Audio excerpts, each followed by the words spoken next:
So one of the things that I want to do is I'm going to go first to this video from TikTok, because there's videos on TikTok about TikTok. So about the Restrict Act. So I'm going to show you guys this. And this is about the author of the bill, Senator Mark Warner. And so I want you guys to know who is behind this as well. So let's go. This is Senator Mark Warner, and he is ranked first in the Senate. First for what? He's the wealthiest senator in the United States. This is from 2018 when he was only worth $214 million.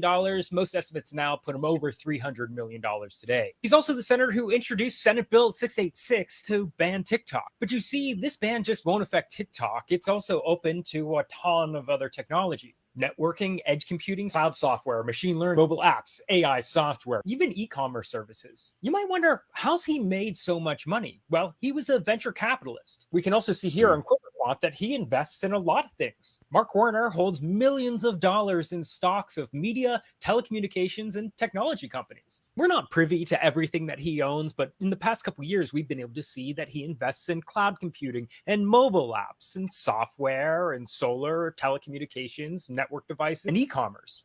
Last year, Senator Mark Warner came out and said that he believes that Congress needs to stop day trading because there's clear conflicts. Yet this month, that same Senator Mark Warner introduced a bill that would undoubtedly give him financial benefit. I don't know why it's such a wild idea that lawmakers shouldn't be able to write laws that affect industries that they hold investments in. Politicians like Mark Warner are trying to trick us by feeding us propaganda, while they write legislation to make themselves richer.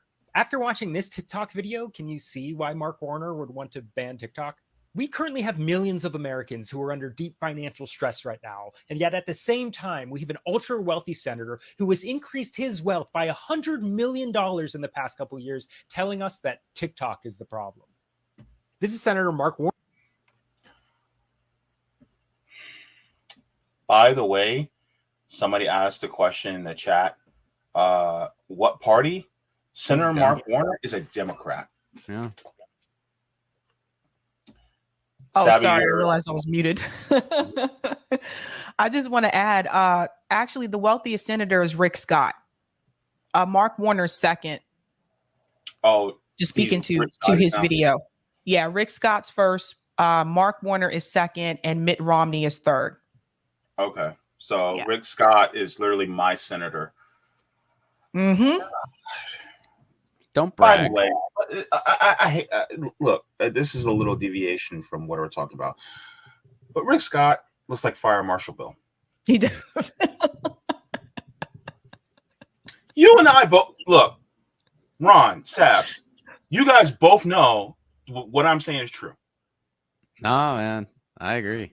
Yeah. Not me, so yes, I'm done. Anyway, so let's get back to the topic.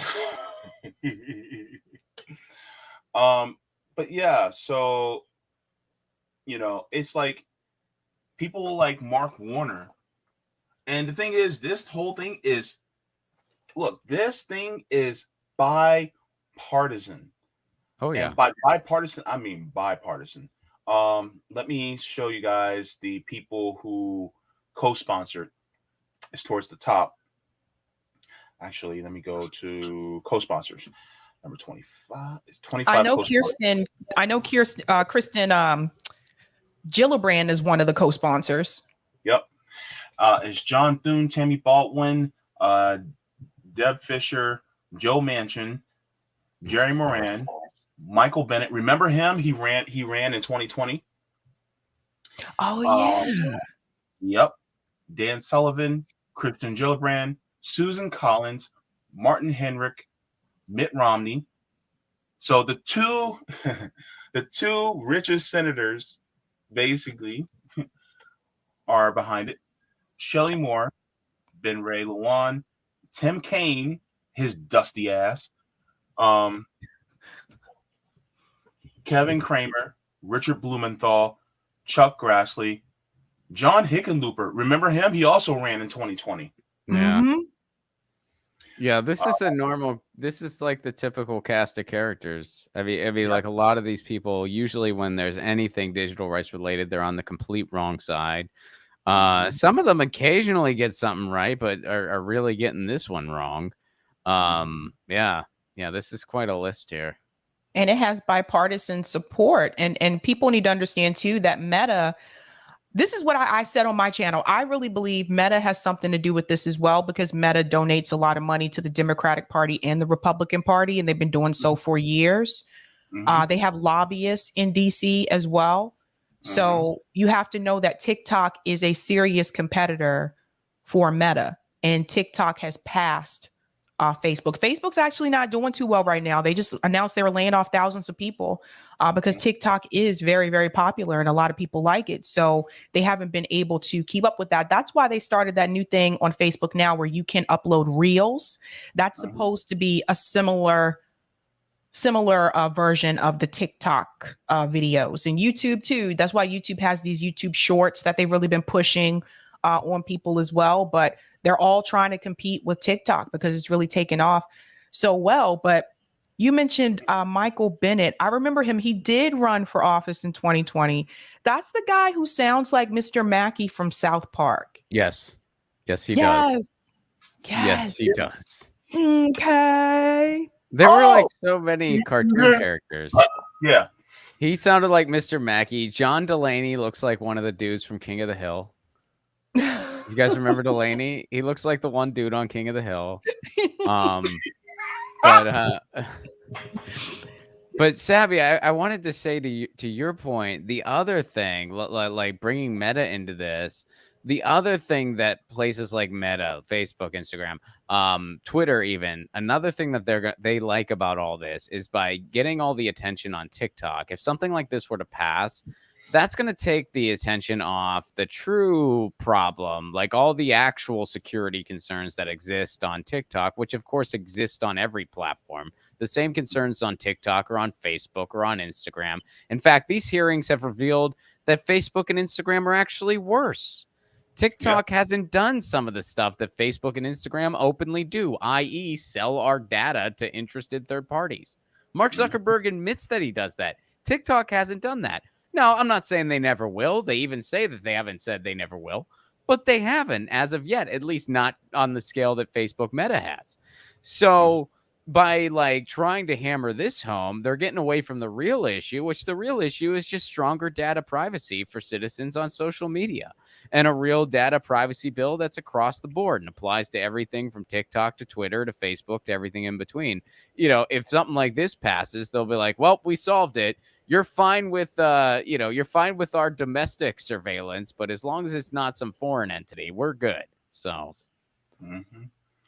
There's another video that I want to share, and this actually goes a little bit more nuanced to a little bit more nitty gritty, and it really reflects upon what you were saying, Ron, because this is some serious stuff, and people really need to pay attention.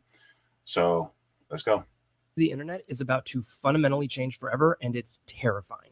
This is Bill S686, also known as the Restrict Bill. You'll probably know it as the TikTok ban bill, but it does so much more than just that. It actually does more than any bill I think we've ever seen.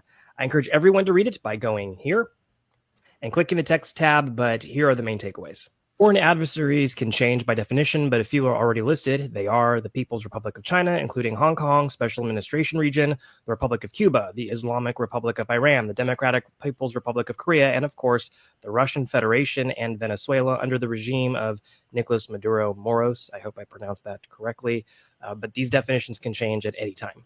The bill covers hardware technology like modems, routers, and home cameras, and virtual tech like VPNs, and basically bans them if they are manufactured by or used to contact and deal with foreign adversaries.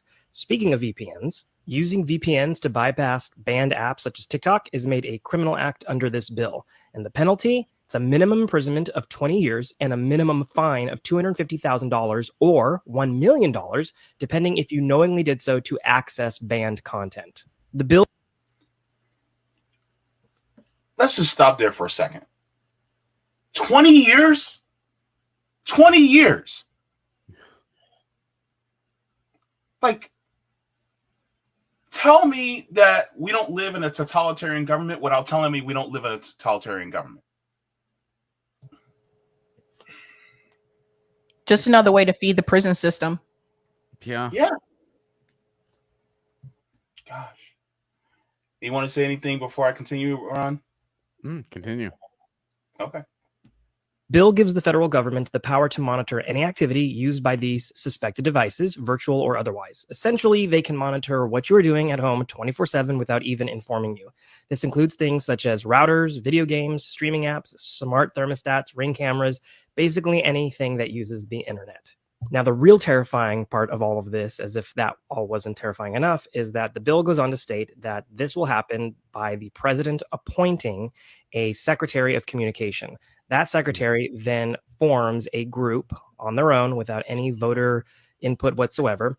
This group can have meetings behind closed doors. They don't have to disclose anything. They can ban and deem anything inappropriate or a risk to security at any moment in time. And if they do, they can go through your instant messages, your emails, texts, basically anything that uses the internet, and they can censor it. So in summary, this bill can effectively ban anything the government deems inappropriate extremely quickly without warning. The ramifications of this range from breaking up mass communication methods to even watching the cameras in your home, aka spying on you. It really is that bad, and I am not speaking in hyperbole. Please contact your reps. I have a video on my TikTok ban playlist on how to find your representatives and tell them if they vote for this, you will support their opponents in their next primary. If I missed anything in this bill, please let me know in the comments. Share this information with anyone and everyone. I will be covering this bill and the TikTok ban throughout, so to stay informed. So, yeah. Yeah, this is the piece a lot of people are leaving out, I think. Yeah. That's why this is dangerous. You guys want to comment on some things that stood out to you? Yeah, well, the other thing it does that, this person, he didn't mention the name, but it definitely bleeds into this is there's these things we have called the Berman Amendment, which basically allows U.S. citizens the right to, information from a foreign entity, like our right to get news from a different country or whatever. This bill would essentially mess with that, and it would give the president, any given president, be it Biden or whoever else, it would give any given president just basically the right to censor anything from a foreign adversary, i.e. any country that isn't the United States, that they deem necessary. So, I mean, yeah, this is a chilling piece of legislation, and and it's coming at a time where there's just a lot of things happening. I mean, I feel like we're always in those times these days, but it's one of those things. I mean, my biggest worry this week was, oh man, are we going to see a situation where everybody is so hyper focused on the next fart that Trump blows that this thing's going to just get pushed by in the night or something while people are distracted? Because that's typically how these things happen. There's always some kind of event going on that people are really hyper focused on, whatever it may be. Some are more worthy of your attention than others, obviously, but then effed up legislation like this gets through, or there's some type of terrible tragedy they take advantage of, like what happened with the Patriot Act. So yeah, it's a little bit chilling. I just want to reiterate here from RJ. He said, thank God this bill is coming from the Democratic Party. Otherwise, it would be fascist. I just want to reiterate this bill is bipartisan. Yeah, it is. And let's be totally fair here. There is bipartisan support for this bill. There is also bipartisan opposition. There are Republicans and Democrats that are, at least in rhetoric, against this bill. I mean, actions speak louder than words. So, I won't be I won't be satisfied until they vote against it. But, I mean, several people across the political aisles or whatever, at least as far as our politicians are concerned, have spoken out against this thing. I mean, Jamal Bowman has, so has Rand Paul. Yep. So. And I give Jamal Bowman credit for that. I do too. This is just ridiculous. No, Crazy. when he spoke on this bill, he nailed it. He totally got it right. And AOC also spoke on this bill, and she got it right too. And Rand Paul spoke on this bill, and he actually had some very insightful things to say about this bill and why it's bad. So hey, take the allies where they are. You guys vote against it, I'm happy. We're not going to agree on everything, and there will be other times where we disagree. But hey, every vote against this thing, I'll freaking take it. Yeah. Well, Rand Paul always shows up at the most random. Yeah, he gets so many things wrong, and then every now and again you're like, oh, okay, he got that one right. Yeah. All right. Broken clocks, baby. Broken clocks.